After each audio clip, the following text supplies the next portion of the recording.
अम्बेडकर साहब को नमन, बहुजन समाज पार्टी के संस्थापक माननीय कांशीराम जी को नमन, बहुजन समाज पार्टी की राष्ट्रीय अध्यक्ष कुमारी मायावती जी के आशीर्वाद से आज शिखर में रखा गया हमारा ये जोन कार्यकर्ता सम्मेलन के हमारे मुख्य मेहमान बहुजन समाज पार्टी के प्रदेश प्रभारी मुर्कादनी जी अभी आपके सामने अपनी बात रख रहे थे। डॉक्टर विजय प्रताप जी, सतपाल जी चौधरी साहब, कमल जी वर्मा साहब और मेरे सामने विराजमान मेरे बहुजन समाज पार्टी के सम्मानित सभी कार्यकर्ता, सभी को जय भीम जय भारत। आज हमारी इस कार्यकर्ता सम्मेलन का मूल उद्देश्य क्यों रखा गया है, इस बात को तो सभी लोग जानते हैं, लेकिन बहुजन समाज पार्टी इस राजस्थान प्रदेश में भारतीय जनता पार्टी और कांग्रेस के दो अपने आप में ताकतवर दल जिनका हम मुकाबला करने के लिए बहन कुमारी मायावती जी पूरे देश में इस ताकत के साथ खड़ी है कि आने वाले समय में ये हम दो दलों के बीच में जो अपने छल कपट बेईमानी और धोखे के कारण सत्ता प्राप्त करते हैं, उनके साथ हमें संघर्ष के साथ, लगन के साथ, साहस के साथ और ईमानदारी के साथ इस दलों के बीच में खड़े होकर इस सत्ता प्राप्ति के लिए संघर्ष करने की जरूरत है। और वो संघर्ष हमें उस हर बूथ पर जाकर, हर गांव में जाकर, हर तहसील हेडक्वार्टर पर जाकर हमें हर कार्यकर्ता को करने की जरूरत है। बिना संघर्ष के हम लोग ये सोचते हैं कि सत्ता प्राप्त करेंगे।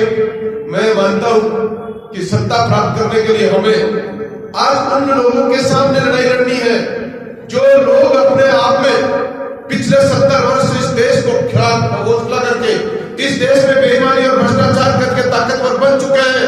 उनके सामने हमारे गरीब लोगों को जो इस ताकत को समझते हैं, इस मिशन को समझते हैं, बाबा साहब के इस मिशन को समझते हैं और अपनी ताकत को पहचानते अंदर से, तो हम सबको एक संगठन होकर सिर्फ वोट के इस्तेमाल को किस तरीके से उपयोग किया जा सकता है, उस दिन बूथ पर जाकर हमें काम कैसे किया जा सकता है, उस बात पर विचार और मंथन करने की जरूरत है। तब जाकर के हम सफल हो पाएंगे। आज हमारे पास ताकत, सबसे ज्यादा वोट की ताकत होती है, वो ताकत हमारे पास है, लेकिन उस समय जब चुनाव का समय आता है तो भारतीय जनता पार्टी और कांग्रेस के लोग हमारी उस दुखती रंग का समय ध्यान रखते हैं कि आज इनको कौन सी बात कहने से हमारे प्रति ये वोट वापिस बहुजन समाज पार्टी को डालकर हमें डालने का काम करे। आज भारतीय जनता पार्टी से हम लोग तंग हो गए, परेशान हो गए, तो इस कांग्रेस पार्टी को आज हमने फिर सत्ता में काबिज किया है। बहुजन समाज पार्टी की जब पूरे प्रदेश में यात्रा निकल रही थी, हमने प्रत्येक विधानसभा में जाकर हर कार्यकर्ता को कहा था कि बहुजन समाज पार्टी की सरकार बनने वाली है। मैं आपको बताना चाहता हूं कि कांग्रेस के पास आज भी पूरा बहुमत नहीं है, 100 सीट पर सिमटी है। अगर हम थोड़ी सी और ताकत लगा लेते तो 2018 में राजस्थान में बहुजन समाज पार्टी की सरकार होती। लेकिन हम सब लोग कार्यकर्ता, संगठन के कार्यकर्ता उस समय जब समय आता है चुनाव का, उस समय हम मेहनत नहीं करते, उस समय हम लगन से काम नहीं करते, उस समय हम सिर्फ प्रत्याशी के प्रति ये देखते हैं कि इसकी जिम्मेदारी है, ये स्वयं अपना काम करेगा, उससे आपका काम चलने वाला नहीं है। क्योंकि प्रत्याशी तो सिर्फ वोट मांगने का काम कर सकता है, लेकिन संगठन को बना के खड़ा करने का काम बहुजन समाज पार्टी के संगठन का काम है। और ये संगठन ताकत से अगर हमारा संगठन खड़ा करेगा तो आपका नेता जो आने वाले समय में किसी भी सीट पर, चाहे वो बहुजन समाज पार्टी के विधानसभा से चुनाव हो, चाहे वो लोकसभा के चुनाव, उस चुनाव को कोई नहीं रोक सकता।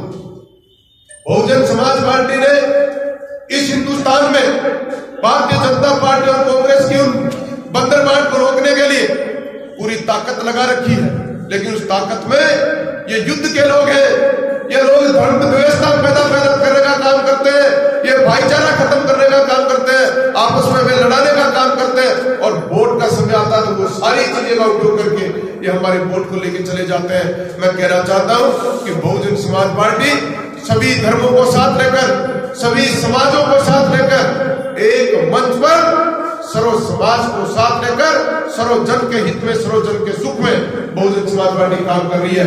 एक बहत्तर ऐसा स्थान है, युद्ध से नहीं, सबको साथ लेकर हमें आगे बढ़ना है। और मैं तो कहता हूं कि मुझे राजस्थान में इस विधानसभा के चुनाव में, जब मैं चुनाव लड़ रहा था 2013 में, मैं सत्ता में 5 वर्ष तक विधायक रहा हूं और हमें लगातार 10 वर्ष का समय हो गया। 10 वर्ष में हमने एक दिन भी नहीं रुके। तो आज हमने उस राजगढ़ विधानसभा क्षेत्र में बहुजन समाज पार्टी को बड़ी ताकत के साथ खड़ी है और हमेशा किसी न किसी स्थान पे छोटे से छोटे चुनाव में हमारी भागीदारी है। चाहे वार्ड पार्षद का चुनाव, वहां भागीदारी है, चाहे पंचायत चुनाव, वहां भागीदारी है, चाहे सरपंच का चुनाव, वहां भागीदारी है, चाहे विधानसभा का चुनाव, वहां भागीदारी है। इसलिए हम सबको प्रत्येक चुनाव में भागीदारी निभाने का काम करना है। आज हमारे सामने सबसे बड़ी पीड़ा, जैसे आज आपके सामने लोकसभा का चुनाव, हमारे वोटरों को आज ही कांग्रेस और बीजेपी भ्रमित करने का प्रयास शुरू कर दिया है। क्या आपका लोकसभा उम्मीदवार तो नहीं जीतेगा, और जीतेगा नहीं तो आप वोट क्यों खराब करते हो? और आज हमारे वोट को डाइवर्ट करके या तो कोई बीजेपी में ले जाएगा या कोई कांग्रेस में ले जाएगा, फिर उस वोट को वापिस हम लेके आए तब बहुत कठिनाई होती है। इसलिए प्रत्येक हमारे कार्यकर्ता एक सूत्र में एक बात कहे कि हम कौन जीतेगा कौन हारेगा नहीं, हम इस विषय पर काम करते हैं कि हम कब जीतेंगे, कैसे जीतेंगे। इसलिए बहुजन समाज पार्टी के अलावा दूसरी पार्टी को वोट नहीं डालेंगे और हमारे लड़ने वाले उस उम्मीदवार को बहुजन समाज पार्टी जिसको भी प्रत्याशी बनाए पूरी ताकत के साथ उसको वोट डालने का काम करना है, तब ये जाकर के हमारा मिशन सफल होगा। आप सभी कार्यकर्ता बड़े अनुभवशील हैं, आपको ज्ञान है, लेकिन इस लड़ाई को लड़ने के लिए हम सबको ताकत लगानी पड़ेगी, क्योंकि हम लोगों को राज, सबसे पहले राज दिखाने का काम करते हैं कि तुम्हारा राज नहीं आएगा। अरे हमारा राज आएगा, लेकिन इस राज के लिए हमें इस बात का दृढ़ निश्चय करना पड़ेगा कि जब तक हमारा राज नहीं आएगा तब तक बीजेपी और कांग्रेस को वोट नहीं डालेंगे, और हमारा राज आएगा उसके लिए हम लड़ाई लड़ेंगे। इस विषय को लेकर आगे बढ़ना है। इन्हीं शब्दों के साथ मुझे यह बोलने का मौका दिया। आप सभी का बहुत बहुत आभार, धन्यवाद। जय हिंद, जय भारत, जय भीम, जय भारत। आप हमारे चैनल अम्बेडकर पीपुल्स वॉइस को सब्सक्राइब कीजिए और बेल आइकन भी दबाइए और पाइए हर वीडियो की नोटिफिकेशन।